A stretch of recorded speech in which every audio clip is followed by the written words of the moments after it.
going to be annoying. It's just me in my house and them tonight. I was going to say, let me see the dogs. Okay. That's Fox. Here he comes. You want to say hi? Come here. What are their names? This is Fox. Oh, Not to me. God.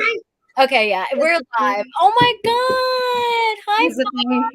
Keeping my mental health together every day. He doesn't know the heavy weight he carries. But then my big dog is Copper. They're so cute. Boys. Oh. Go lay down. Go. How old are they? Copper is 7 this year, and then Fox is 5. Oh well, yeah, no, because Avon turned. God, I think Copper's actually 8, and Fox is 5. Oh, they're still young men, huh? Yeah. Hang on, they're so cute. My dog is 16, so. Old man. He's a senior citizen. Like, he's a senior citizen. He's like a super senior citizen. Oh my gosh. But he's I love old dogs though. The old dogs I'm obsessed with senior dogs. Old dogs are the best. All right. So we are live with the one, the only Tarah Dewitt. I realize we're kind of matching. Oh my God. I kind of planned it. We're like, well, are you in green? Is that green? Yeah, it's green. Then we're matching. Yay. We're so cute. You know what? I thought of you today. I saw at my local feed store where I get my chicken food, a lot of times my dog food and everything. They have a little clothing boutique attached to it. And it's kind of a small town. And there's this whole Wrangler section in there now that is Wrangler/Barbie themed. You would never guess. I ordered 2 pieces from it. No. I looked at it and I was like, oh, Kelly would love that. And I even snapped a few pictures and I almost bought one, but they were kind of not iron on, but the t-shirt, it's not woven into the design. And so for some reason, my washing machine destroys those things. So I'm like, all right, it won't last, but it was so cute. No, you're not. I ordered from the collection the fleece jacket. I don't know if you saw it in the store where it's pink, so cute, cowboy boots and Barbie, which is shockingly not the first Barbie jacket that I have in my collection. I have a Barbie denim jacket as well already, so I have that. And then what was the second piece that I ordered? Oh, it was the crazy. I'm gonna bring it. You're not gonna be at Love in Vegas, but it's a crazy. I'm gonna bring it to Vegas with me. It's a crazy button-up, very Western looking shirt that's printed, but it has this elaborate print on it. It's a Barbie Western motif. That'll fit in Vegas. It's perfect. Pretty wild looking. I saw this and I was like, this is kind of crazy. I think I need it. Yeah. I love it. I love it. The one I sent a picture actually to Lila Sage and she's like 10 out of 10. I'm sure she loved it. She is. Yeah, you're all cowgirl Barbies. There's a lot of cowgirl Barbies in the book world right now. I love it. And I have all of you on my YouTube this month. I know. I saw that and I was like, look at all of us. I don't know how it worked out where I got. Well, because all of you have October releases. What happened? You cut out for a second there. Oh, did I? I said because all of you have October releases. Yeah. It worked out that I got you all on. So, as you can see, everyone, I am here with Tarah Dewitt. And I'm so excited because I have my stack with me. This is my Tarah Dewitt collection. Oh my gosh. I have every single one. You do? That's available, including the new one. Look at her. Spanking re-release. It's a new release, but it's also a traditionally published release of Funny Feelings. This is your second book, right? Yeah. This is my second book. This is out. Don't tell me because I knew it. Is it October 9th? The 10th? It's the 17th. Oh my, it's the 17th. Yes. You're close. October. They sent a whole paper, obviously, with their upcoming releases, St. Martin's Press, and I really thought I saw the date, but I was wrong. Well, and the other thing is the ebook it only came down for a little bit and then it went back up and went back to KU. So the ebooks have never gone away. So that's kind of why. Well, the ebook, a little bit. Yeah. Will the ebook stay on Kindle Unlimited? Yes. I just got. Yeah. I just got that news actually this week, so that's very exciting for me. I really wanted to keep him on KU as long as I could. Well, no, because you should get the paperback, obviously, because it's beautiful. Yeah. I literally love it. I'm so happy that it like barely changed, that it's quite literally the same exact cover. It's just a gray blue instead of gray. But honestly, I like the blue. I think it pops. I know.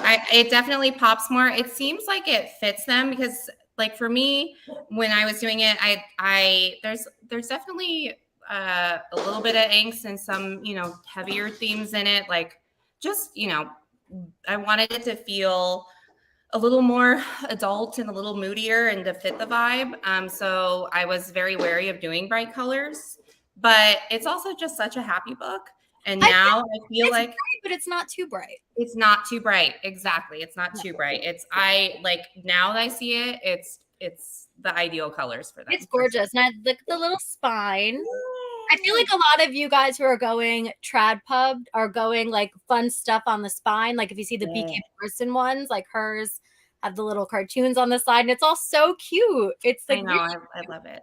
Well, and it's like when you're printing them yourself too, it's very hard to like. I felt like I was annoying. I was probably so annoying to poor Sam at first because you're trying to tweak the spine and get it right yourself, and it's all on you when you're self-pubbing. And so I kept having to like change it and all that. So it's really cool that now it's at their printer and they pretty much nail it every time. I don't have to worry about some spines looking different than others and all that. That's the point. Someone else is doing it now. Yes. It's not your problem. It's the publisher's problem. Yes. But no. Okay. So you said the 14th, the 17th or 14th? Yes. 17th. Okay. Because then, a lot of trad pub coming out. Because then Done and Dusted, I think, is like the week after, the 24th. Yes. Wow. Okay. I'm so excited. I'm like, you don't understand. When I see this in a store, I'm going to die. I've seen it. I had seen it in my local Barnes once or twice before. And I remember being in it and it was like, I saw somebody holding it and it didn't register in my mind at first. And then I was with my little one and she's the one who pointed it out. And I was like, oh, like, holy shit. And I definitely cried. I definitely like kind of hovered around the aisle. This one lady picked it up and I'm like, are you right? That's a really good. I hear that one's really good. Yeah. I heard it's really good. Actually, funny story. Sorry, I know we're gonna have to get to questions and stuff. No, that's fine. We have time. I ramble. I went to a Brett Goldstein show in San Diego. God, I don't remember. I think it was like back in February or something. And a girl sat next to me, and I had brought the old version, a copy of the old version with me. Because I was like, all right, I got to take a picture of it. I'm at a stand-up show. So I just had it on my lap and this girl sat next to me and she's like, hey, have you read that? And I was like, yeah, I have. Have you? And she's like, I just got that on Kindle Unlimited and I started reading it. It's really good so far. I was like, oh, okay. When she said it was really good so far, I was like, oh, cool. I wrote it. That is she's like, no way. So yeah, that was funny because I was like, yeah. I maybe have read it. Do you like it or do you hate it? I'll remember if I read it in 1 second. Are you liking it so far? Yes, exactly.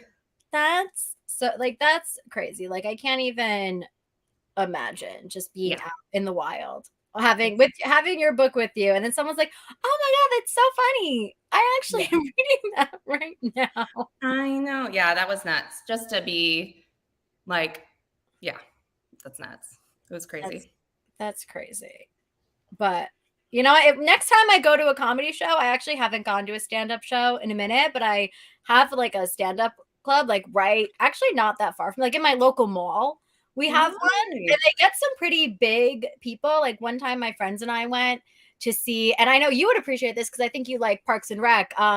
Aziz Ansari was there, like a one night, testing new material. Yep. My friends and I found out about it very last minute, and we went, and it was incredible. It was very fun. So I love a stand-up show. I love stand-up. I love it. All right. So for people who don't know you or your books, Tarah has 3 books in her backlist right now and a new one coming out. So the 3 books are, hold on, let me get the order. Okay. Her first book is Rootbound. Then it's Funny Feelings. And then it's The Co-op. And then we have Savor It coming out in the summer. Is May, right? Yeah, May 21st. How would you describe your books and your writing style to people? Oh gosh. I would definitely categorize them as like romantic comedies, but maybe a little bit of like romantic dramedies. I definitely dive into some heavier themes and stuff. I have a tendency to make sure they have some trauma for being the way that they are. Can't have everybody be too emotionally healthy because in my brain that's not realistic. And I really do my best to tap into big feelings. That's my thing. It's just the big emotions of things. I try not to I don't have like crazy twisty turny plots. I really just stick to like hopeful stories and people that putting them in situations where they become vulnerable to each other. And my biggest goal is always to convince you that this exact person and that exact person are, meant to be. I mean, as someone who has read your backlist so far, I feel like it's very fair to say that, your books are obviously like, they are rom-coms, but they also all have topics, that make you feel things. Because anytime this is just me personally. Anytime I see someone recommend Funny Feelings as just like a straight romantic comedy, I'm like, Oh yeah, and I think sobbing every other page. Yeah, it's not like it's maybe not. It's not like a Christina Lauren romantic comedy. It's got more. I definitely like. I don't know. I'm always very hesitant to be like they're hilarious or I'm funny because especially with Funny Feelings, my whole idea was like, yeah, these people, they write comedy. But why do they write comedy? Most comedians usually come from like struggling to connect with people, whether it's from some sort of trauma or insecurity. And so they choose to try to make people laugh. It's a channel through which they connect with other people. And so I really wanted to focus on like showing that even though certain people in your life are like big, loud, chaotic, crass, seem like open books, they definitely have a lot more going on behind the scenes too. But also, keep it focused on the romance and getting them, their happy ending and giving them their permission to get together and all that. So I'm always like a little bit hesitant to call them like romantic comedies. I wouldn't like I think there's parts that are hilarious, but they're not hilarious on every page. They're not light on every page. I definitely cry writing them. So I don't know. I think they make people cry a lot, but no, I feel like as someone who has cried at almost all of your books, Rootbound, maybe I feel like when I listened to Rootbound, I was literally all cried out because I think it was during a point when I wouldn't stop crying at things. So maybe I got to Rootbound and I was like, you know what? I listened to it on audio and I was like, no more crying. If anyone who knows me knows that this book, yes, it ruined my life in the best way. Insert Kevin James meme. And also anyone who knows anything about comedy and comedians know that comedians are in fact the saddest people. Usually. Like they are the most mentally, things are going on, like or whatever they've gone through in their lives. And that's just how it is. So obviously this is the technical newest release. Obviously the re-release, all of the 3 books in your backlist right now are all going to be re-released. Yes. This is the first one. Funny Feelings. So then now you just have to do the elevator pitch for Funny Feelings about what Funny Feelings is about. You go first, and I'll talk about it. Okay. I actually just had to do a little video for this yesterday. So Funny Feelings is a romantic dramedy about Farley and Meyer.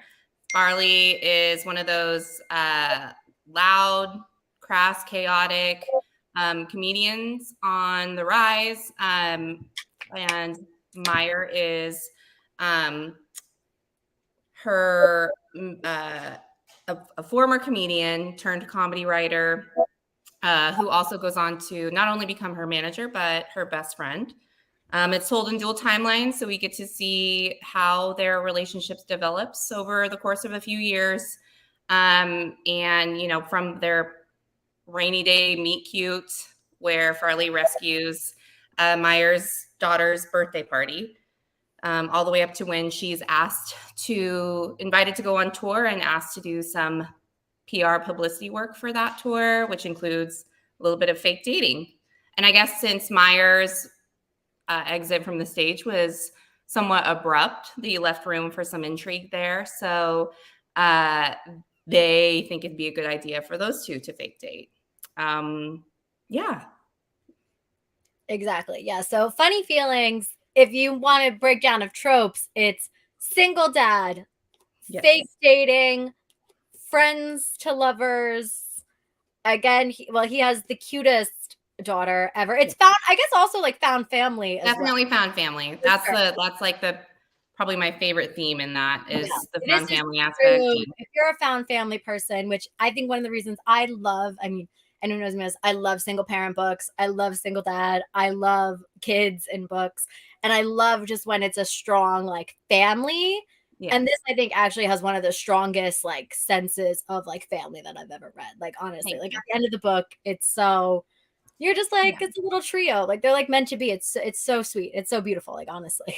I loved, that part is probably one of my, like the most precious things about that story is Farley's relationship with Hazel. Mm-hmm. And I think for me, it was really important when writing a friends to lovers, especially fake dating thing, like showing what's at, like having real stakes for them other than just like, well, it could ruin our friendship.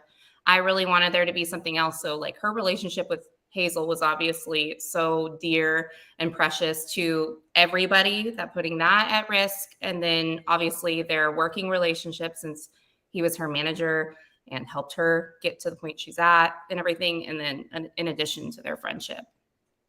Yeah. No.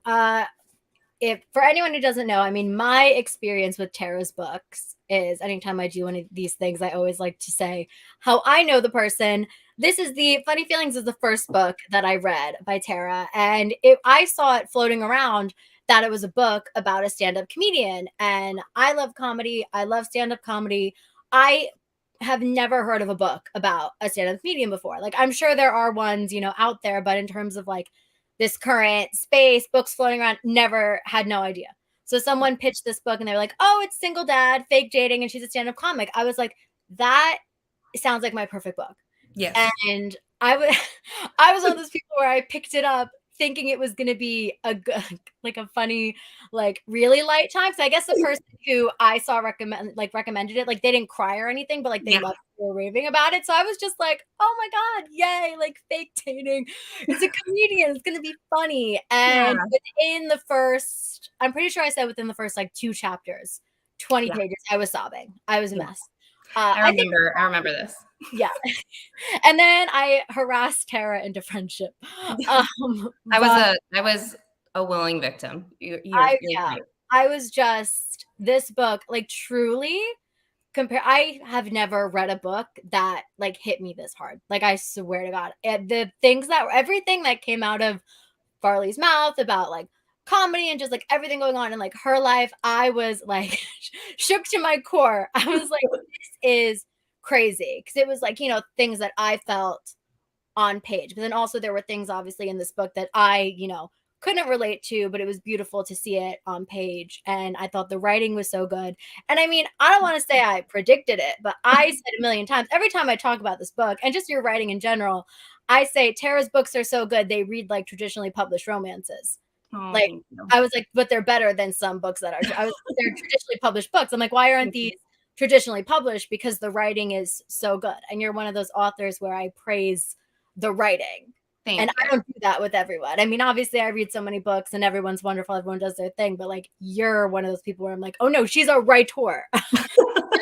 She's an author. And I just think that this book is so special. And I'm not the only one who is so, ride or die for this book, is obsessed with it. It's our entire personality and it's a lot to us. So, and I think because the characters that you wrote, I think a lot of people love Farley so much. A lot of us connect to her. We understand her.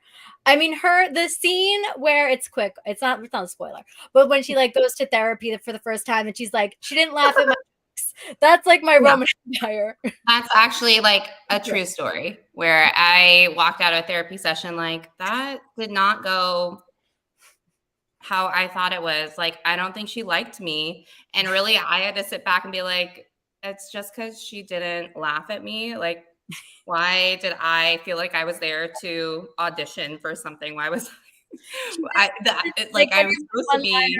She didn't laugh at my jokes. She didn't laugh at me. She didn't laugh at my jokes at all. Yeah. And I was like on fire. I was extra clever. Yeah. And I was extra self-deprecating. Why didn't she find me funny? And I just think like, especially with comedy, it can be like not overlooked, but sometimes like shunned because people think it's something shallow, more shallow than it is. But when you write it, or not just when you write it, but when you think of it in a way as, this is my art, this is something I'm using to try to connect with people, like whether it's I'm trying to be relatable or I'm trying to comment on something that I see in this way that you might see in that way too. You're trying to elicit a response, and you are putting a piece of yourself in it, just like with any other piece of art.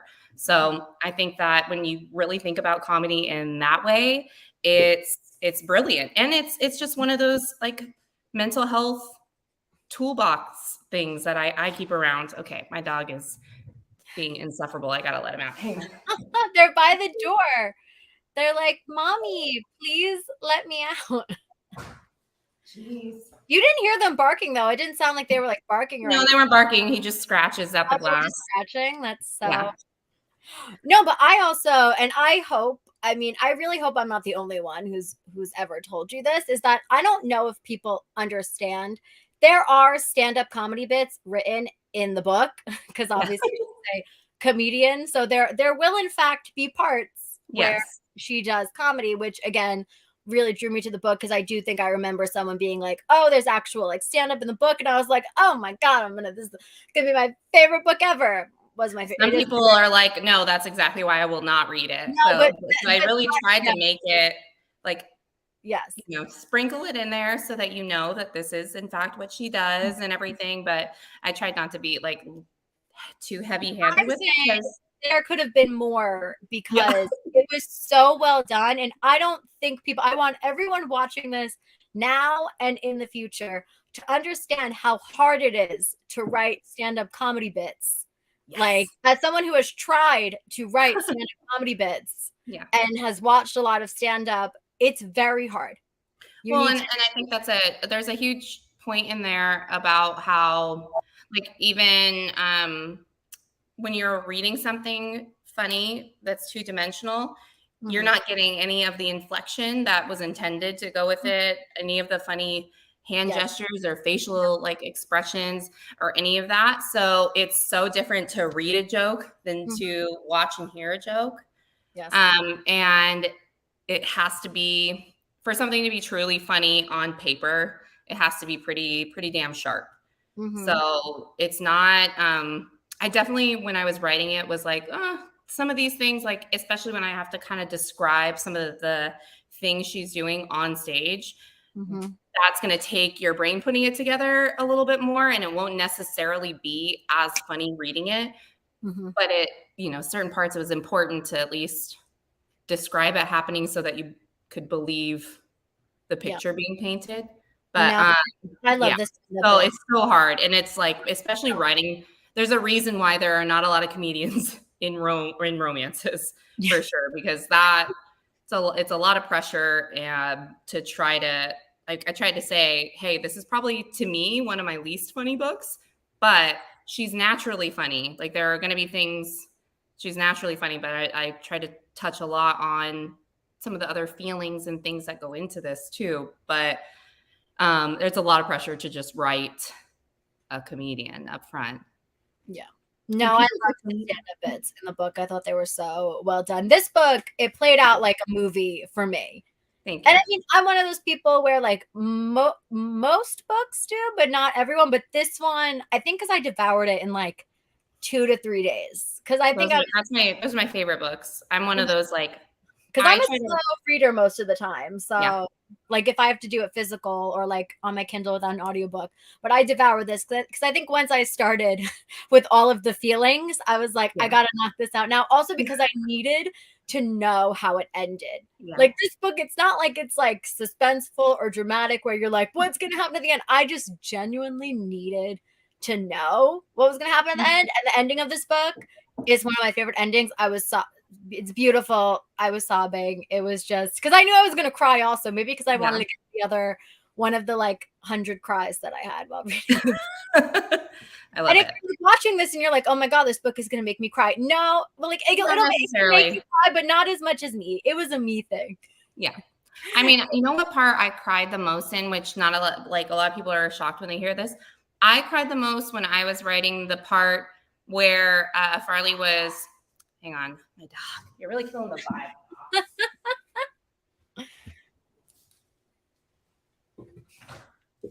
I cried the most when I was writing the part where she got so amped up and fired up going into this set because Meyer couldn't get there in time. There was a storm that held back, but she just went really hard and was super sharp. And like when she's talking about like, you know, I am like on fire with this. I'm gonna lay it all out there. And then when she gets so focused on this one person in the crowd that isn't having a good time, because it was like such a relatable feeling to me, like and especially like as she's talking about how even how protective she was of Hazel, and like Hazel having a bad experience with a classmate and stuff too. It was just so like so relatable to me, because we can get so focused on one negative thing happening that we lose the fact, like she was losing the fact that she was killing it to the rest of the crowd, like, and that she was doing what she wanted to be doing. And, you know, like I think that any writer, any person that creates can relate to that too, because you can focus on one person not liking it or one person's negative reaction or lack of reaction to things. And you'll forget the fact that I'm doing what I always dreamed of doing. Like I'm doing this thing that I love to do, because you get so focused on that, not, you know, not necessarily validation, but not being able to connect with that one person and just that one negative reaction. And it can take away so much. And then I definitely cried like the whole sequence after, when Meyer does show up. Yeah. And like she's calming down and he just kind of takes care of her. And like it, and then when they're, you know, after that, not to be like spoiler, but like when he says, like, there's this one comment about that this one like terrible fan gives her, and it's regarding her, like, I hope you're never like somebody's mother. And as a woman, we are all constantly like thinking of or worried about who we are in relation to other people, and especially in terms of like being a mom. Am I too foul-mouthed? Am I too this to like be a good mom and all that? So it was such a like triggering thing to write that afterwards. And when Meyer's like, you will be a good mother one day. You've already been all this to Hazel. I was like, yeah, just like, she is, and I am too. You just love pain, Tara. You just like to go all in your before we move on to other books, I did get questions about with Funny Feelings, just like any inspiration for the book, any comedians that inspired the book, just, you know, again, because the concept is so niche. And again, listen, someone can try to write another book about a stand-up. I would love to read it. Somebody should. But this one is very, very special. And thank you. And maybe I actually could never. Yeah. It's I don't know. I think that's like I somebody asked me, would you ever write about more comedians? I was like, no, why would I? I can only write about do that again. No, I can't do that again. Yeah, people realize that it's a very hard thing to do. Yeah. I have definitely written, like, tried to write little sets in my and a lot of that showed up in the book was because I used to do it for fun. Like the first time I ever got really into watching stand-up was actually when I was going through a little bit of like baby blues, probably some postpartum depression, but not in the sense, it was not so, I wasn't talking about it that much at the time to where I like sought a lot of help for it, but I was up a lot in the middle of the night. So I was just randomly looking for things to watch. And there was like this specific channel that would play these old stand-up sets. Oh, wow. And I just remember it making me laugh. And then that being like forced to laugh a little bit pulled me out of some of the other like dark thoughts, which when you step away from things, sometimes they're just easier to process. It doesn't mean that you're ignoring it necessarily. So that's when I really started getting into it. And there was a little bit after I wrote Rootbound and put that out, it was almost a little bit of the baby blues in the same way. Like you put out this thing. And I remember even like the first time I told anybody that I had written Rootbound, I like cried telling them about it because I was so scared, because I was like, I love doing it so much that I'm so scared to actually do it and fail at it, like, and to not do well enough at it that, you know, like I loved it so much that I knew it was my dream to be able to do it full time. And it's scary because like there's a lot of brilliant authors out there that they still don't get to do that full time. But I kind of had the same thing. So I went and that's like one of those things in my mental health toolbox. I was kind of going through it after that book, and I started watching a lot of stand-up. And I remember seeing something, I was watching it on YouTube one night so that I could have my headphones on and not wake up the rest of my house. And I remember like reading some of the comments on one of these YouTube things one time. People were like, there was always somebody that was basically like, comedians are trash human beings and they're this, that, and the other. And I was just kind of like, that's not necessarily true. And this isn't like a shallow art at the end of the day. I don't care if they're joking about poop and sex. Like I know where it comes from, and it's this desire to connect with people. And it's not, I just remember feeling so defensive of it. And I was like, I'm going to write a female comedian. I'm going to write a female comedian specifically because it's always the female comedians who are just raked over the coals. Oh, she's a slut. She's this, she's that. Just, it got to me. And I think in terms of Farley's style of comedy, Taylor Tomlinson was one. Eliza Schlesinger, I can't ever say her last name. I love her so much. She's I love her. She's brilliant too. You listen to some of her stuff and you're like, wow. She's so good at what she does. Yeah, that's why she's gotten so popular. I think I watched her on Netflix only when she had the one special out. It was only War Paint was the only special there. And I watched it like 3 times, and I made my friends watch it. And then now we photos to each other, and I've seen all of her specials since, and now she's like a star. But I was like, guys, this is so funny. You have to watch it. You have to watch it. I know I make people watch all the time too. Yeah, she's brilliant. Yeah, she's very smart. And I loved Aisling B. She's an Irish comedian. And I went through a very specific niche where I watched like all British, UK comedians just because I really like that dry humor. And in terms of Meyer, Nate Bargatze, his comedy is kind of what I pictured Myers as before.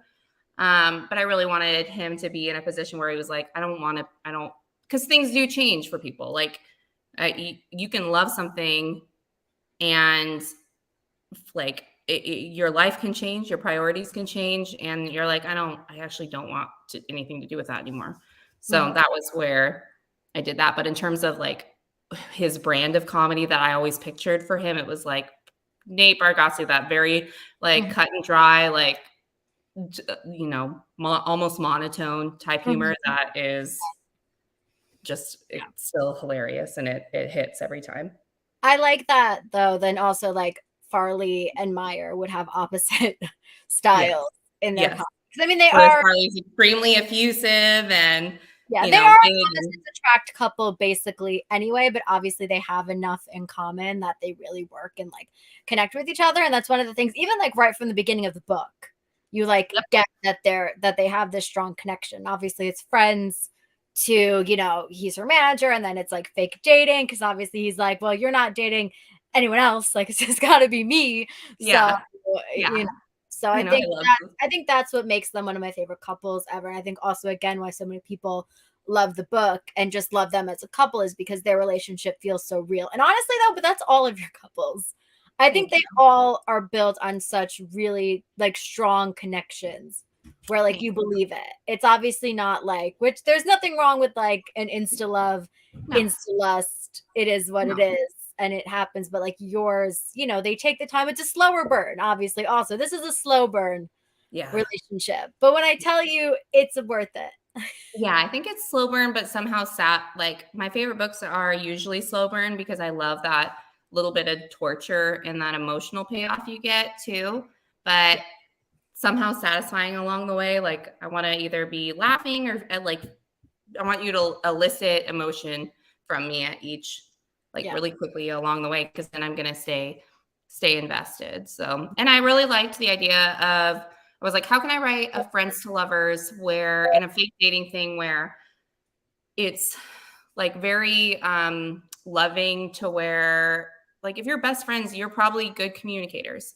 So if you're in a fake dating situation, you're probably going to communicate like, hey, maybe we should this, maybe we should that. And especially like when you're given kind of permission to and encouraged to, it's going to kind of come together quickly in my mind. I get emotionally invested when I feel like they could be real. It makes me, more feral for them. So that's always what I try to aim very for. Real to me. Yes. Me too. And so that's really they're thriving in the world. They're real. Thank you. They're my best friends. Well, I feel like we talked a great amount about funny feelings. Again, if you don't understand, this is literally, I always say it's very, like, I say this is my favorite book of all time because honestly, this and like Welcome to the Dark Side by Gianna Darling couldn't be more polar opposite books. So it's very hard for me to be like, these are my favorite books in the entire world. But like, you contain multitudes. Yeah. When it comes to like more contemporary style romances, a little bit more believable books with, it's my favorite book of all time. So you need to pick it up. It's beautiful. I know you'll love it. Everyone who I know, and I'm not lying, who's picked it up, loved it. Even people who I like wasn't sure if they would like it because maybe they don't really read like that many books like this style. Like let's say if they're more like a dark romance person, or like, like something, I'm like, I don't know, they're gonna like it, but they love it because it's just a brilliant piece of literature. And then what's going to be another piece, a brilliant piece of literature. I haven't read it yet. Obviously, no one has, maybe except for you and your editors. Savor it. I wish I could insert a picture of it, but I can't. The cover is out. Go to Tara's Instagram. She's author Tarah Dewitt. To say it's a beautiful cover. Like it's actually my jaw was on the floor when you sent it to me. Oh, me too. Because I was like blown away. And I'm picky about my covers. They're beautiful. I love all of them. I have to admit, like I'm not it's not that I don't love the illustrated cover trend. It's just that I'm so picky about it looking like, I guess, grown up. I don't, I hate to, No, I know. I don't want to sound pretentious, but like, I want it to be something where I look at it and I'm like, oh, that's a two grown-up people, and not like there's so many, there's such a spectrum to illustrated covers. Like, you walk to Barnes and Noble, you go to the romance section, you will see a whole bunch of different ones, and I think yours they're sophisticated. Thank you. So they look really, they're elevated, they're beautiful. Savor It is the most colorful one yet.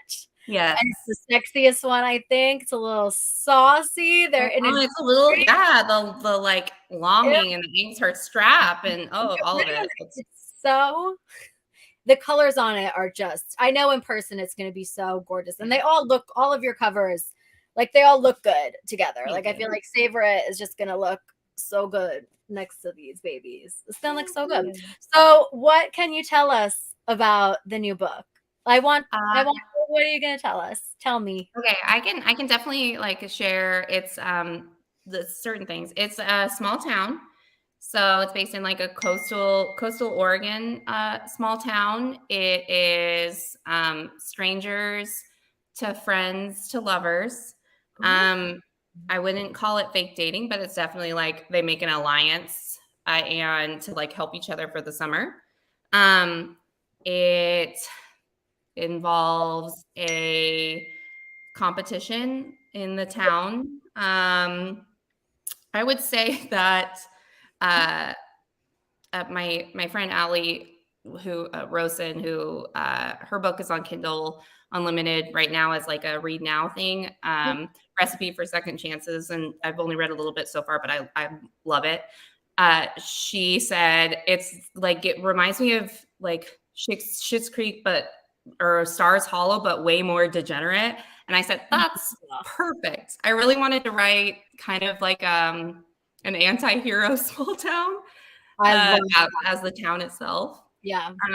Just because I know of a lot of small towns that are a little more, like, I guess, gritty. And it is a chef who is definitely burnt out, and he is a single guardian to his teenage niece. I feel like I didn't know that. That he's been a single guardian. I mean, I definitely, oh my God, my ears just like, my single parent, single guardian ears just like perked up. Like, oh, what? There's a teenager, the kid? That's so great. He's a daddy.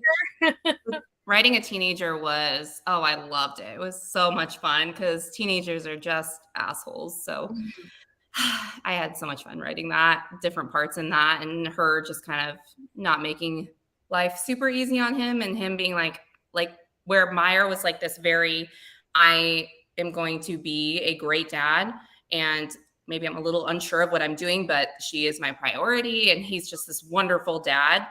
Fisher is very much like, fuck, I don't know. He's like, I'm doing my best, and so I absolutely loved writing that. Definitely she has, I can tell you that Sage has a farm with a lot of like. I was going to say, every time I think about this book, I'm like, no, there's going to be a farm, and I'm so excited because all I care about are books with farms. Yes. And animals. Some castaway animals, some misfit animals. That's what I want. This is why we get along, because your book, they just get it. That's what I want to see in a small town romance. I want crazy animals. I don't need perfect animals. No. I want my favorite subplot line involves a goose. I can't wait. I'm already his number one fan. I can't wait. I can't wait for everybody to meet them. It's definitely, I say this with every book I write, like, it's my favorite book I've ever written.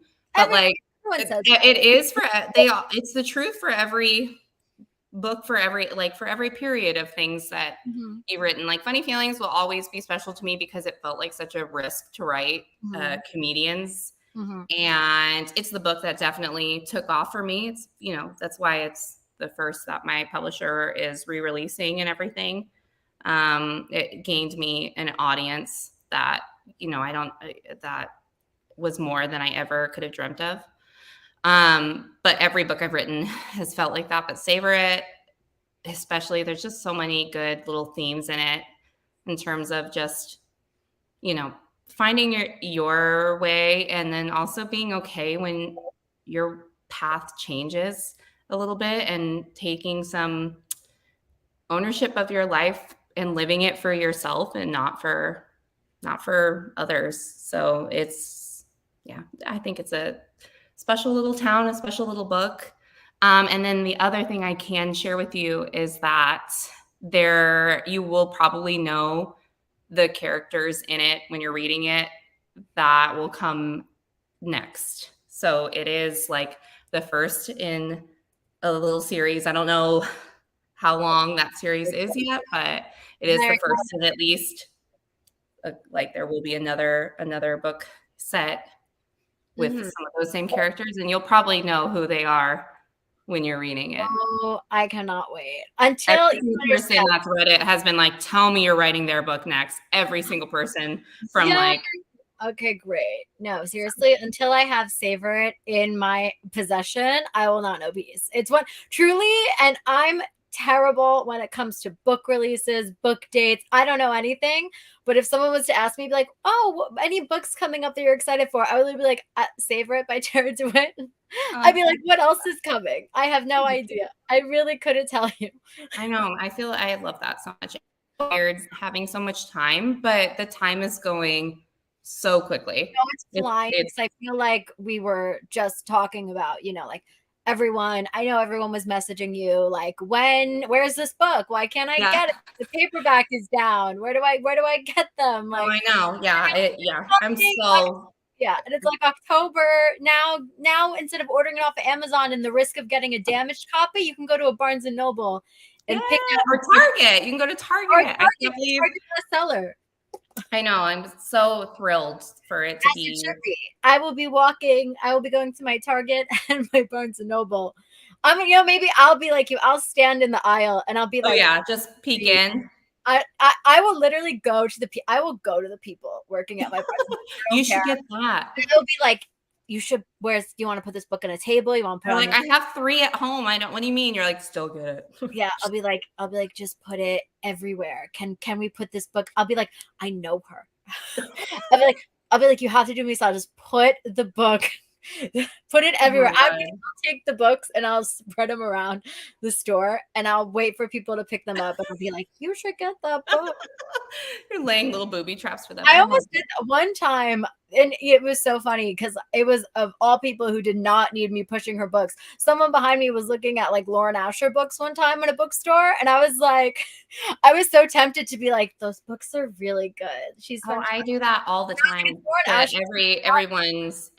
Every book that like whenever I see somebody holding one, I'm that obnoxious person when I see somebody like reading on their Kindle on vacation. I'd be like, so what are you reading? Oh, yeah. Yeah. Some people are probably like, I'm like, not everybody automatically wants to share that they're reading work porn, but I'm hoping that they do so that I can talk about it with them. I'm going to get copies for this, of this book for the girls at work because they actually read. It's funny. We all read like different things, but I have a whole bunch of girls at work who read and I give them book recs all the time. And I'm be like, you should read this one anytime. Now when it comes out and they're asking me, Kelly, what are you reading? I'll be like, I'm reading Funny Feelings by Tarah Dewitt. You should read it. Thank you. I would love that. I love when people that are like, oh, I don't read a lot, but this made me want to read more. What other books are there that are like yours? That's always my favorite little DM to get. People more and more are just getting, I know. I love it. And they'll be like, oh, I have a book club or like, X, Y, and Z. Like one of my managers at one point was like, oh yeah, we were doing a book club, but like, I haven't read him forever. And it's like, that's so sweet. I had my aunt during the pandemic at one time, like early days, she was like, oh, I have a book club. Can you give me book recs? And I was like, oh, so it's amazing. I love that. Me and my girlfriends have had a book club for a few years and it turns into like 4-hour brunches, but see, I know that's the thing about like in-person book clubs. They always seem like so much fun. Like all the girls they just get together, they have dinner or lunch or brunch or something. We make it a huge thing. It's that's so always a good time. That's so cute. I love it. Well, also, we haven't quickly talked about the other two babies. Do you know when these are coming? Has it been confirmed yet? When it's been confirmed for the co-op, but I can't share it. The co-op right now is next fall. I can't share exact dates or anything yet, but there's a good reason for that. So there's some fun little surprises that will go with that. So as soon as I can, I will share more. But right now, that's next fall, and then a few months after that will be Rootbound, and then like the book I'm writing right now will be a few months, like so that another new one will come shortly after Rootbound, at least as far as I understand it. So, but the ebooks and audiobooks are still available, right? Yeah. Yes. And they're not going anywhere as of now. So yes. And you can get, FYI, you can check if you have Hoopla, the library app. All of the audiobooks were on Hoopla. And I remember I was so excited when this dropped on audio.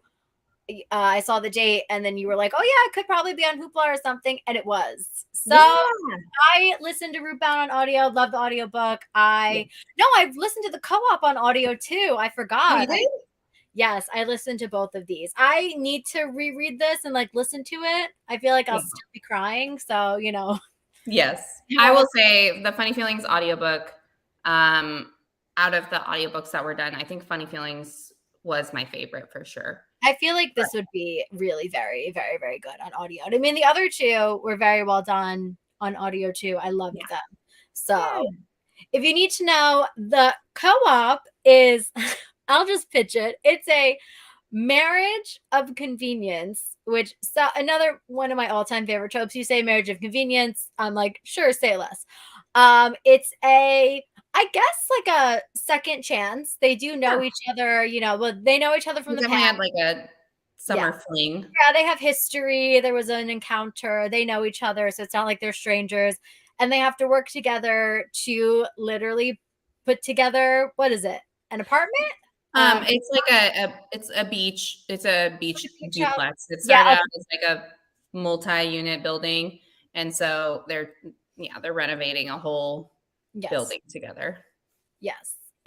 So this, and they're not friends. It's okay to say that they're enemies because their fling that they had when they were younger ended badly, and they're both just damaged people, and so it's definitely each other, but in the best way. It's chaotic. It's definitely chaotic at first.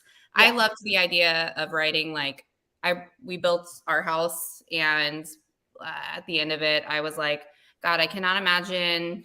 Like, I love my husband, and I can't imagine building or fixing up a house with somebody that I didn't love, because that shit tested us enough times that. So I was like, how would it look to like make somebody go through this and then fall in love during that process? And that's kind of where that all came from. I don't know how the HGTV couples do it. They go off camera. They're lying. I was gonna say, they lie.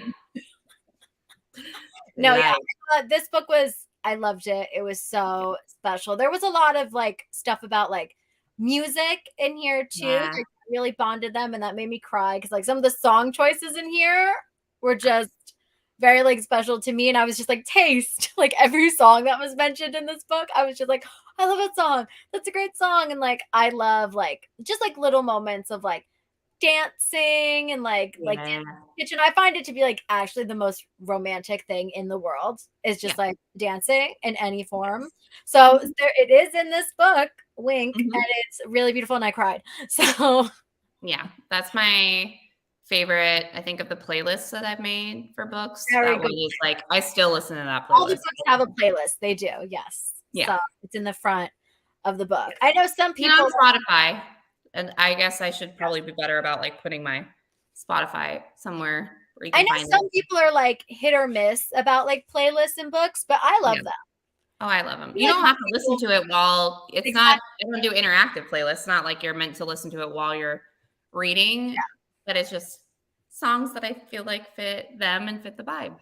Yeah. So that's the co-op, and then Rootbound. It's fun. I read your books in such like a wild order. I was like, Funny Feelings first, then the co-op, and then we'll go back to the first one. That's like I feel like that's most people actually. Yeah, because I feel like Funny Feelings is the most popular one, the one with the most buzz. Yeah. Then the co-op is the newest one, technically, before the re-release of Funny Feelings. So it's like, oh, okay, that one. And I feel like people love Marriage and Convenience. And then it's like, oh, I have to go back to this one. Yeah. To Rootbound. And Rootbound is great. We have small town, we have cowboy vibes in this one, people. Yes. And I remember, I don't know if you put it on Threads or you put it in a story and you were like, I always forget that I have a cowboy romance and maybe I should talk about it. I should talk about it more. The fact that it was like a cowboy romance, but it was like, my idea of a cowboy romance. And so, yeah, I should. Henry is probably, well, before I wrote Fisher, I would say Henry was probably my most like dirty, like out of like the. Yeah.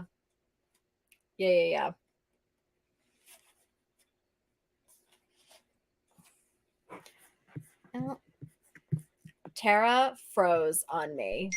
Oh, wait. I just lost you for a second. Are we back? I lost you for a second. Now we're back. No, okay, good. We're back. Okay. Literally, we were talking about Henry being the most like girthy. And then it was like, bye. The Lord He was like, enough of that. He was like, don't say Fisher's more than me. He was like mad. My bad. No, it's very nice. I would say, yeah, and it's probably there's definitely a lot like of this book is small town. Yeah, a lot of family. Big emphasis on family. And this one, the main girl is a photographer. Mm-hmm. So she goes to this town for a project that she's doing, right? Yes. Yep. And then Henry, our cowboy, Southern vibes. Honestly, this book, the like parts when you get to like the little spicy bits, they're good. Again, It's a slow burn as well, but this book was really, don't sleep on this book, people. It's very, very, very, very good. I really loved it. And now that I'm thinking about it, I'm like, oh yeah. I was like, no, this book was sensational. Obviously, I love all of them, but this one, very, very, it was very, I loved it. It was fun and special, and it was like cinematic because it was fun writing like the scenery and all that good stuff. Somebody wrote in a review that I got tagged in that was like, it was like Eat, Pray, Love meets Yellowstone, if that makes sense. It's like, oh, it kind of does actually. She's divorced. A lot she of has to go back and like reconnect with her estranged family and stuff at the same time. But like, hold on to the things she does love, which is her career. And I had to, it's always weird to read your debut because there's always going to be something that you're like, why did I do that? Why did I write it like that? Like that was stupid. But there's like rereading it, I was like, but there's so much good stuff here. I'm so proud of that book. Yeah. No, I love those characters. Yeah. Henry is definitely wish fulfillment. Like this giant man who is into gardening, who's rugged, but he also likes baking. Like I definitely was like, oh, I really went hard with the wish fulfillment here. And I've said this before in other books, like after I read like the Julie Soto book, which I know you love. I know you love that book so much. I love Julie so much too. Yeah. I said, I love books where the guy specifically has a more niche career. Yeah. Like we need more books where like, cause in the Julie Soto book, he's a florist. Yes. In like a Sarah Adams book, he like bakes pies. And I'm like, this is so smart. I was like, we need more heroes who are manly, obviously. And like, just, all that good stuff, protective, grumpy, X, Y, Z, but they also have the most niche careers. Yes. They have the funnest little careers. I mean, in Sanford, he's a chef, which I feel like is pretty niche. I feel like it's very niche. It's like, at least, I mean, every chef that I know that especially as the higher up you get in that industry, the more like artsy and like definitely moody, touchy feely. So like I don't know. Have you watched The Bear yet? No, but I feel like I want to because you have to. Oh, you have to. It's so, there's a part in it that made me gasp because it was a part that was like, I like wrote it in favorite before I had like ever seen it. So spot on to what I was trying to like explain in terms of, because that industry specifically can be so thankless. It takes so much to make so little most of the time. But yeah, lots of, passion, and they're just such perfectionists about everything they do. And I love that. I love getting in the head of somebody that's like really, really definitely anxious and particular, but also just can. So he's like a fancy chef in Favorite? Oh yeah, he's been like 2 Michelin stars. So. I would say like Michelin star restaurant level. Yeah. Okay, so he's a chef. Yes. Oh, he's good. A chef. Yeah. Okay. Yeah, he's a chef. He has his ears pierced. So. Oh yes, it's on the cover. You could see. Yes. Yes. He has his little spicy little earring. He made sure that they put the earring on. Be like, yes. He has the earring. Yes. You have to make sure he has the earring. Yes, I did. That was funny. Make sure he has freckles. Make sure he has a little tiny hoop earring because it's important. It's very important that he has his earring. Yeah. Ooh, I'm so excited. I feel it's gonna be so good. I haven't even read it yet. I think you'll love it. But I just know, savor it. It's gonna be quite delicious. In all senses. It's gonna make me. Is it gonna make us hungry? Did you write a lot of food in it? You know what? I didn't. Like, the point is that he's very burnt out and has kind of lost his drive for it and his love for it. Like, I wouldn't say he's lost his love for it. I would say almost like he's lost his drive for it because it was very much like a competitive thing and something he felt he had to be very good at. And he's lost that edge because it's very hard to like keep in perspective that what you're making is the most important thing. Everything has to matter in that industry. Everything matters all the time. Down to the smudges on a plate. Every single thing matters at that level in that industry. It's very hard to keep that in perspective when your normal life is going through some heavy, heavy shit. Like, does it matter? I don't think it does compared to the fact that I'm trying to figure out how to parent my niece. Yeah. Like and when you don't like learn to, it throws off your adrenaline perspective, I guess. Like, you don't know, you sort of develop some PTSD for like, in terms of how do you process regular stuff. You're operating at this level all the time and this intensity all the time. And then something else gets thrown on top of it. And you're like, you don't know how to be like regular. And so, yeah, I think that it was definitely fun to write, but also really interesting. And like, especially when I was writing at like an indie pace, I was hustling. I was hustling because I was like, was working full time at the same time. So I was like, I want to do this full time. So I'm going to be up. I'll forego sleep. I'll forego fun. I said no to plans all the time because I wanted to do this.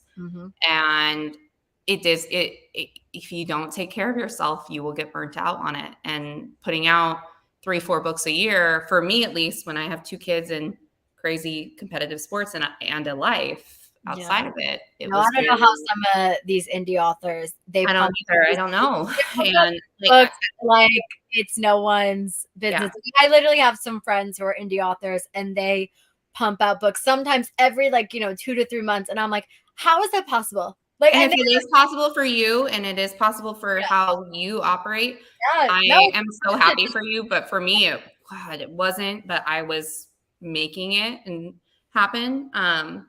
And so, yeah, it's worth the risk and all the hard work, because now 100%. With a traditionally published schedule, you do have a lot more time. It's still it's definitely a hard adjustment though, because you're like, remember me? I'm like, when you're so busy and used to being like, oh, I want to get in people's faces and get them excited about my next thing. It's definitely an adjustment to sit back and take your time and know that nobody's going to go anywhere. They're going to be just as excited for your next book, even though it's coming out in, God, what is it? Six months now? No, see, the thing is, time, it's, it's going to go so fast. And again, it just like makes everyone excited because honestly, sometimes we as readers, we get overwhelmed when like all of these books come out at one time, especially a whole bunch of books that we're like excited for, like new releases. So it's like now we have, I like that I can wait until May for your new. For the new one, it's like, no, we'll wait because then also now with the re-release of Funny Feelings, you just get more and more people who will read the backlist, on audio and the ebooks of the other ones, and then everyone will be, by the time Savor comes out, everyone's gonna be in their minds. Yeah, I'll have like a whole, and a whole bunch of new. It'll be really good for you. Yeah, it'll be because it'll be new readers. It'll be a new experience. Yes. Oh my God. No, that's so exciting. Like, I'm really so happy for you. When you announced like going trad, I was like, no, this is exactly what she deserves because I think these books I think they're so special and I think they need to be read by a lot of people. And I think they will be, obviously, because again, like the internet, the girls, we got you. I know. I know I have so many mutual friends, even just also people in passing who love them so much, who love the books so much. And anytime I see like a viral post or like a viral video, one of my most recent popular videos does have Funny Feelings featured in it. I put it in an romance video months and months. TikTok is weird. So like my videos from however long ago, they'll just stay consistent. I'm like, fine. If you don't want to push new stuff, but you want to keep pushing old stuff, go for it. So I know my most popular TikTok is me like making fun of myself and like it's like a close-up of my face talking about I write books to process like my own trauma, and I'm like, of course this is the one that goes no, literally it's like it's over 10,000 likes. That's like, why can't any of the other ones? No, but TikToks that you as someone who does it, it's never the ones you expect that you want. But at least I am happy about my one with the age gap romances that really kept going. And there were a whole bunch of people who commented on that video that they loved Funny Feelings and whatever, they would check it out and that they read it and they thought it deserved more hype. And I was like, exactly, that's what we've been saying, because Funny Feelings, it's a great age gap romance. It fits. It fits an age gap romance, and like I feel like if people that don't necessarily like age gap, it's not like a taboo age gap or like some age gaps that I understand not all age gaps are created equal and they're not for everyone, but this is me we're talking about, so I like a wild age gap. But Funny Feelings, it's a good age gap. It's something to be concerned about, but it is an age gap romance because everybody is they have fully formed frontal lobes when the romance is happening. So yes. I can't say the same for some of my favorite books. Okay. You know what? I am judgment free here. I love some weird shit. So I am like, last year during this time of year, I didn't realize that my Goodreads was still linked to my Kindle stuff. So it was like automatically telling people what I was reading and what I like, where I was at in it. And I started, I think it was like it was an workbook. And I was like, all of you who saw this and didn't say anything to me, like, oh, hey, I see you reading that. Like, you're all fake friends. Why didn't anybody? But now I'm like, you know what? Yes, I love monster romance. No, I'm going to tell you. So I don't know if people realize, and anyone again watching now or later, so many of your favorite authors love monster romance. Do you know Elena Armas has given me recommendations? Oh, really? Asher has given me recommendations. I've given them recommendations. They love like Ruby Dixon and like books I like love that. I was reading the Half Orcs Maid and Bride. That is, I've reread that book. He's so sweet and so ridiculous. Like, that's the thing is, monster men are the best. They're the best. They're written like such teddy bears most of the time. Oh my god. Yeah, he's an orc. He's literally he's a half orc. And it is just so hot. Like, I think the marriage ceremony in that one was like, he has to, I don't know what all you're okay with. Are you okay with just me? Of course. Wearing explicit stuff on here? Okay. Well, I think part of the marriage ceremony in that is that he has to be able to show that he can like go down on her and bring her to completion before he's allowed to like fully marry her. And I'm like, you know what? I'm sold. Very typical. It was. I wonder if like a lot of you guys and a lot of authors, they love like fantasy and like romance. Yeah. Well, that's like, all I read before 2020 was romantasy. Yeah. I did not read contemporary romance until 2020. Yeah. Is it because all of you contemporary authors, you just like to escape in other stuff like your monster romances? Because again, I feel like it's so many of you guys, like they just love fantasy, monster, like that's what they like to read. Again, I wonder if it's because then they write contemporary romances and it's just like they escape in their monsters. Yes. Which honestly, and sometimes when you read inside your genre, it can kind of mess with you. Like, I think it's important to still read inside your genre because you like you love it the most. Then you have to be able to, know what's going on in that world. But it can definitely mess with your writing process and just like it. Not only just your confidence. Sometimes I read stuff and I'm like, I loved that so much that I now, of course, I'm going to make it about me and think that I'm trash. But you also, it can be just a whole mix of things. Sometimes you can see something and you're like, damn it, I wish I wrote something like trying to get the same point across, but she did it so much better. Or I wish that, it can mess with you in certain ways. Like, or you can see something where like I've reread books sometimes and been like, oh, did I word something similarly to that? Did I accidentally like imbibe that? And it's never exact. It's never anything. You still internalized and absorb something and then put it into your work. But sometimes reading in your own genre can just mess with your head a little bit. So it's so great to escape sometimes and, read about weird like penises. Oh, hang on.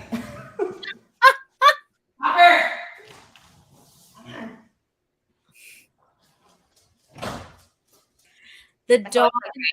Favorite part. Like, okay, what weird thing is happening with this one? Yeah. On the monster romance. Yeah, I love monster romance. Literally my comfort genre. Yeah. That's my palate cleanse. I have two palate cleanser genres and there could not be more different. I love historical romance. Yes. And monster romance.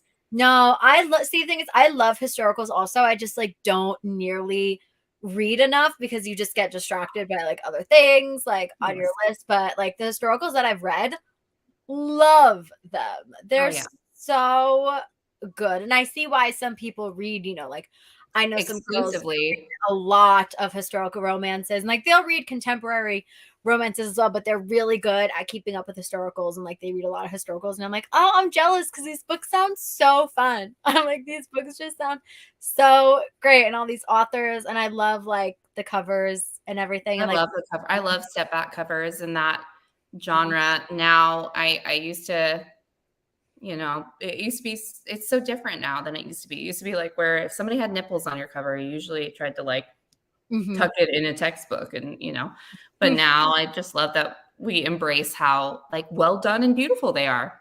Love them. No, they're some of them are just gorgeous and like the old ones are so beautiful. And I love like special editions or even like even the Savor It cover gives kind of like that vibe of them just like embracing. That makes me so happy that you said that because when I talked to my editor and I sent her, I'm sure she probably was like, this lady, my God.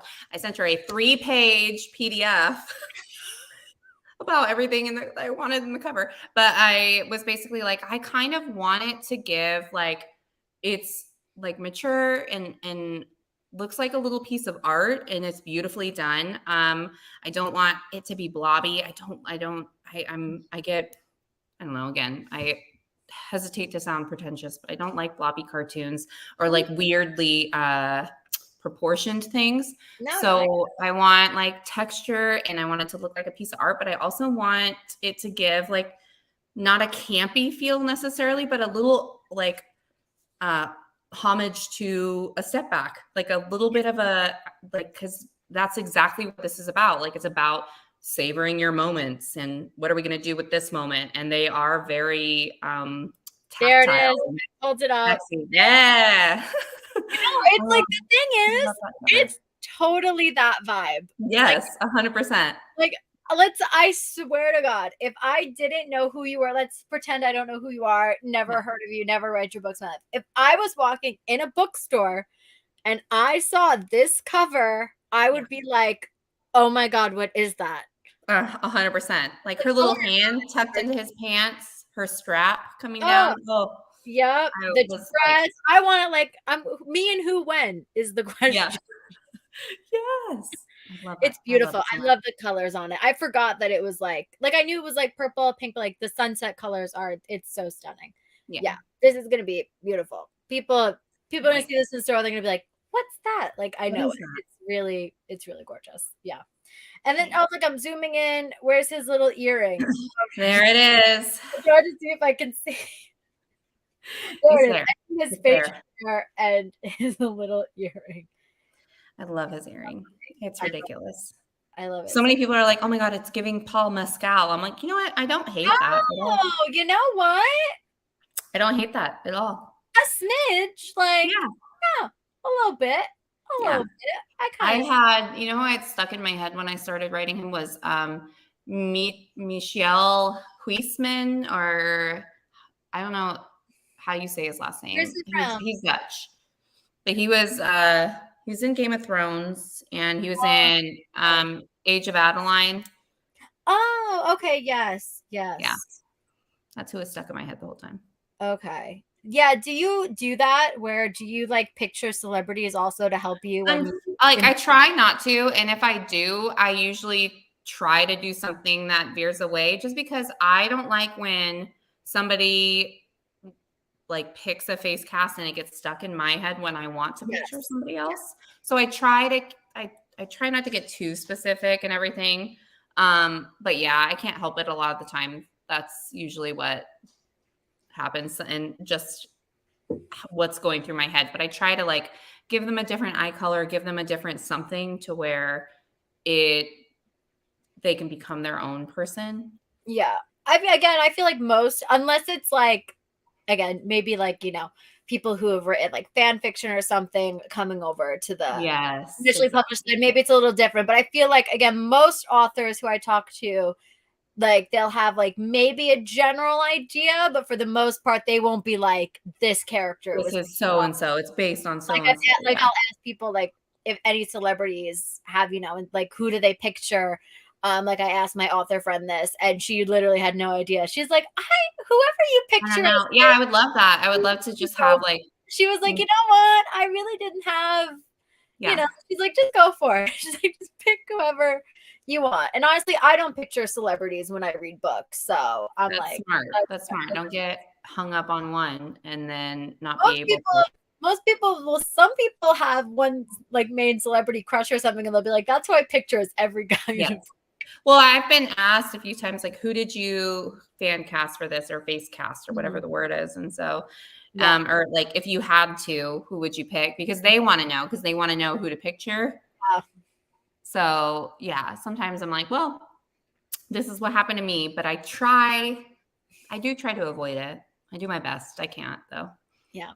That's why I like picture, or like, that's why I say I love model covers, even if they don't even nice to be able to see like what the character's supposed to look like, or even like illustrated covers, because that's where I base my character descriptions off of, are like if there's a person on that cover of that book, that's gonna help me when I read this, because I'm not thinking about what the person looks like in my head. I'm like, they're like little people blobs. Yes, exactly. They're like just a person shaped still, but like their full features, they're just like little. It's a little redhead or like a little brunette or like a tall guy. Like yes, tall. Like that's something. You know what? I will say that's something that, like, somebody said, well, oh, you're gonna write another man over 6 foot, and I said, you know what? I'm okay with the fact that I probably will never write a man under 6 foot. My only bully that I ever had was 5'10", and I get so much satisfaction over the fact that I will never write a man. Like, I'm sorry, short kings go off. I've read books that I love them in, but I can't. I have to have some investment there. And you know what's funny? I don't even know. The thing is, though, I don't think I've ever read a book with a short king. Like, you haven't? I can't. I always block it out when I have a lot of times. I'm like, maybe I made it up, but like because I've read books with like taller women, which I love. I love writing tall women. Yeah, too.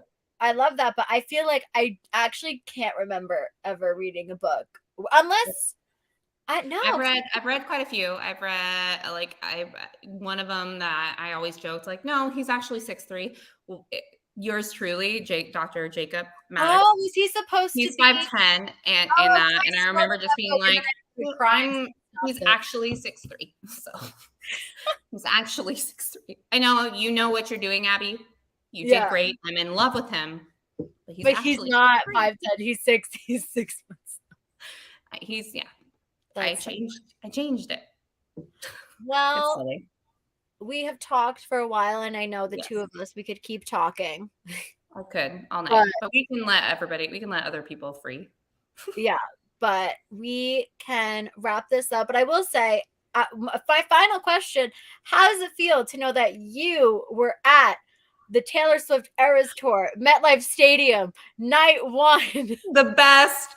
Arguably the best of the tour. No, because we set the standard, because then we just got copycat shows after ours. Like, we were the first one. Like, you know what? I've had a superiority complex since. I'm not gonna lie. I just felt like we got our surprise universe. I felt like the universe was like, you know what? Your life is. I've got your back. Your life is gonna be great come from here on out, and it pretty much has been. It has been. It was incredible. I cried. I just couldn't believe that it was like the songs, the dream songs. I literally blacked out because I was so shook. Like, looking at the list. I still am. Like, the list in my phone was directly the order in which I wanted to see. So it was quite literally like, if I wasn't getting a Speak Now song, I literally wanted Getaway Car and Maroon. Yep. And then what does she do? Well, I didn't, and I thought, no way would we get Getaway Car and Maroon, and Maroon was just, for me, was like, it still is that song. I have it on a playlist that's called Songs to Bring Me Back from the Dead. That's the playlist on my phone, and it's like the first one on there. That bridge, like, I'll just be in my car in the pickup line to this day, and just like going, losing it. I text the friends that I went. I mean, Yaz and Rachel. And so I text them every once in a while, like, hey guys, remember when we went to that concert and it was, the best one that ever was? I still do to this day. It's what we deserved, honestly. I don't think we deserved anything less. And I'm still pissed that I found out that you were there after that. Me too. I would have found you. All of your stories, like, pretty recently, like, and I was like, you mean the one time that I didn't like scroll through or see anything? Because I would have hunted you down in the parking lot. I 100% would have. I would have sprinted. And I, like, when I tell people, I'm like, when they're like, oh, which one did you go to? I'm like, I flew to New York. Yeah. And I went to New Jersey, and I met my internet friends. They're like, huh? Like, yeah. People don't realize that it's really the best decision I ever made. So. Yeah. To meet us in real life. Yeah, because you're not even from this coast. That's why I was so confused. I'm literally from California. I'm from the opposite end of the country. New York. I was like, I flew on a red-eye flight at like hours after I turned in my draft for Savor It. And I fell asleep in the airport because I was so sleep deprived I'm telling you. that I fell asleep and I almost didn't get on my plane. because I was like, and I was asleep. Yeah, it was bad. The power of savor it. You submitted savor it, and then Taylor was like, "I'm going to reward you for hours after." Yeah, it was the best decision I ever made.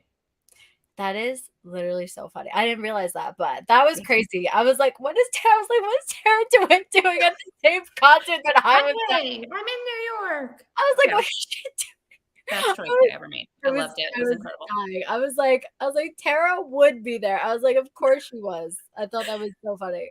But it was amazing. Everybody that I got so many text messages that night from people that were like, I'm so happy. I got messages too. Like I was leaving the stadium, someone, literally I posted a story and I was like, I think I just won. Like, and yeah, that's it. No, that's it. I walked away being like, you guys, we saw you did.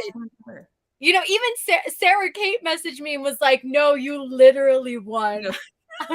The only other one that I was like, wait, to be honest, every other time I've had like this superiority complex, like, oh, that's nice, that's great, I'm glad you got those. Still not nearly as good as the night we got, but I'm happy for you. But like the only other night was Kansas City, of all places in the world, but Kansas City when they got Exile, just because that's like my depression song. So yeah, I love that song so much. That was the only other one, and I still would choose ours.